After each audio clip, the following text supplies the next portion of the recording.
મારું નામ હેમરાજ પાડલિયા છે। ભારતીય જનતા પક્ષની અંદરમાં બક્ષીપંચ મોરચાનો હું કન્વીનર છું। આજે અમારા ગુરુજી અને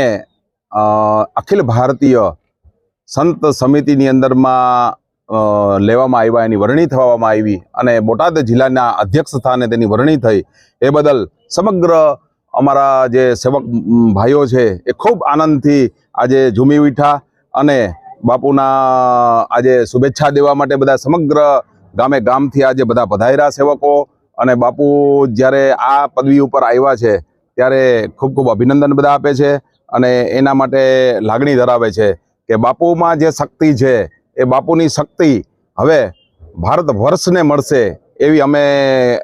ઈચ્છા કરીએ છીએ। કારણ કે બાપુની જે કથા વાંચતા હોય, બાપુનું જે નિર્મળ અને પ્રેમાળ સ્વભાવ છે અને જે હિન્દુ ધર્મ પ્રત્યેની જે પ્રીતિ છે, લાગણી છે, રાષ્ટ્ર પ્રત્યેની ભાવના છે, એ જોતા બાપુ ખૂબ જ આ સમિતિની અંદરમાં સમિતિની પ્રગતિ કરશે અને સમિતિમાં પણ પોતે આગળ રહીને પોતે તેના જે તે પણ આગળથી સૂચના જે તે પણ મળશે